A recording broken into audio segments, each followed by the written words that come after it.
How's it going, everybody? Welcome back to Atheist PK. I'm an atheist and I'm also a pastor's kid. And today we're going to do episode 2 of the popular atheist tier list.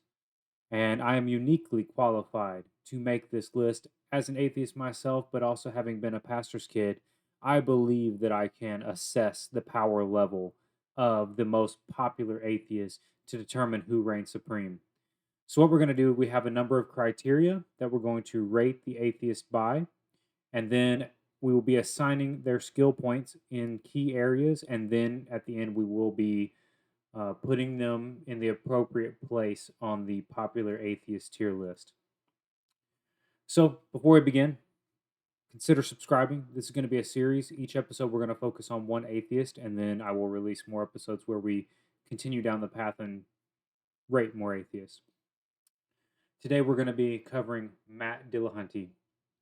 Matt is actually one of my favorite atheists, and I attribute a lot to him of me actually becoming an atheist and leaving Christianity. However, I will not be biased. I will not go easy on Matt. We will assess his true power level.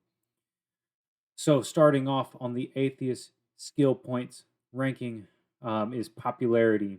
Now, Matt is very popular. While his YouTube channel only has 180,000 subscribers at the moment, which is not the highest. Aaron Ra, for example, has substantially more. Matt appears on many other YouTube channels and has been a host on many call-in shows for many years. So this bumps his popularity rating. He has also debated um, some of the theists at the forefront of their game. So on the popularity score, we're going to be giving Matt a 4 out of 5.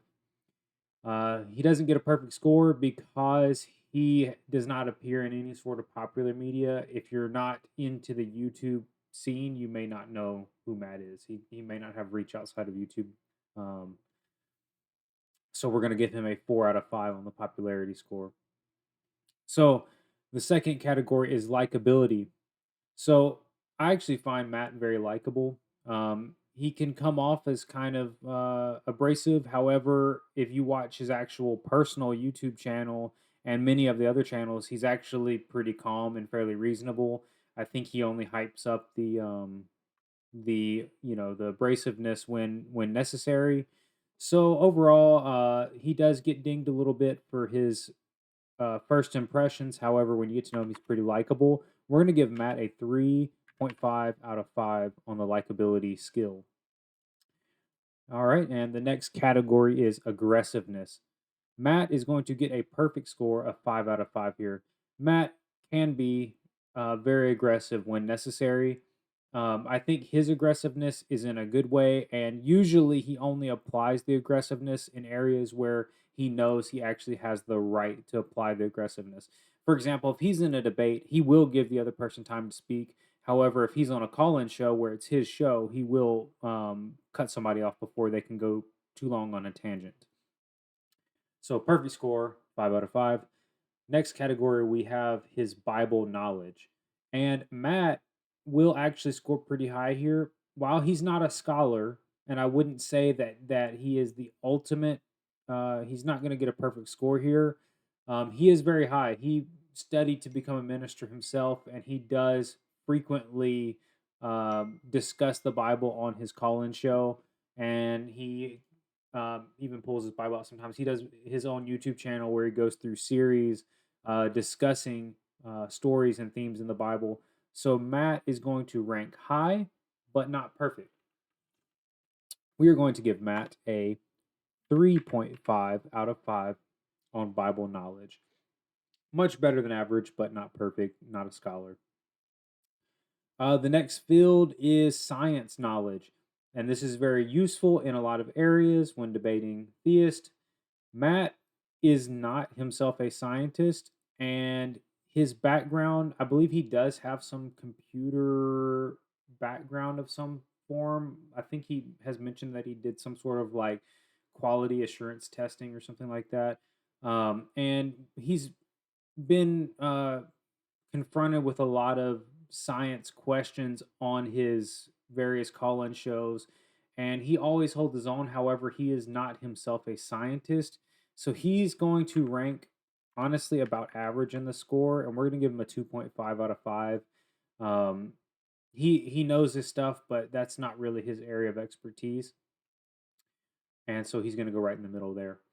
Now we're going to move on to logical slash philosophical arguments. And Matt actually does partake in logical arguments quite a bit. And he, I think, will himself say that he enjoys discussing logical and philosophical arguments.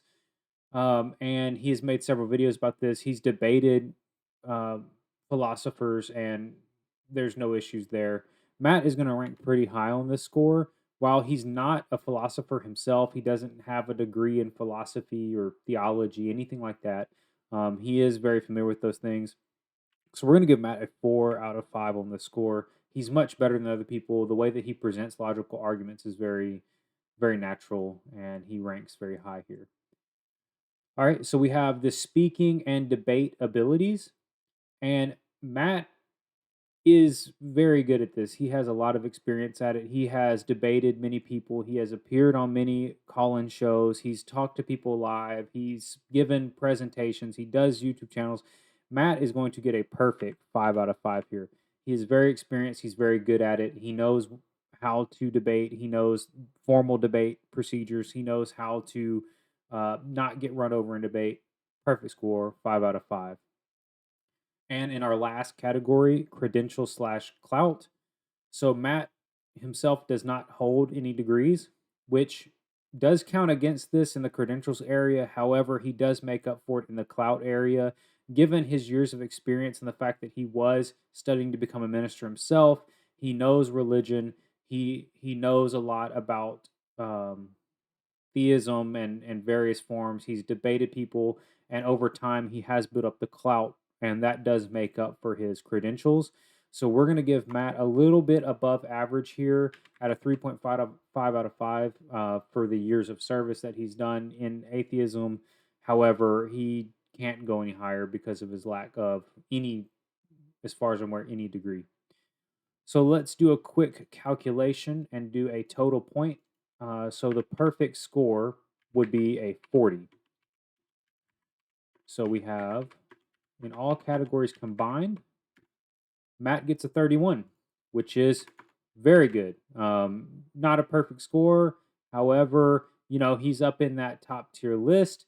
And in my opinion, when we're ranking atheist, that's just about as good as a YouTuber can get. So where is that going to put Matt on the actual popular atheist tier list? Um, he's I think he's going to go A tier. Um, I think he has a little bit more clout and he's a little bit more polished than Aaron Ra. Aaron has some degrees and has a little bit better science knowledge than Matt. However, Matt makes up for it for his, I think, a little bit better presentation.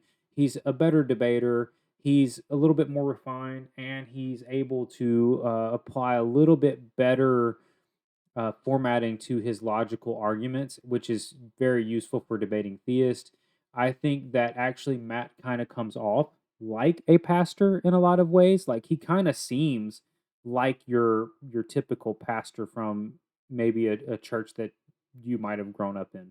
So I think that Matt is going to fit solidly in A tier, um, and I have no complaints about that. So if you guys have a difference of opinion, please let me know in the comments. Where would you rank Matt? Let me know. Would you rank Matt above Aaron? I think he is a slight tier above Aaron. I think they're friends. I think they hang out. However, he edged him out in my tier list. So that's going to do it for today. Go ahead and give me a subscribe.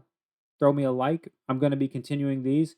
We're going to be diving in deep on these subjects, and we're going to be comparing many other popular atheists, and we're going to build this tier list up to see who reigns supreme. Who is the ultimate atheist? Little tongue in cheek, but you know where we're going with this. All right, guys, that's it. See you later.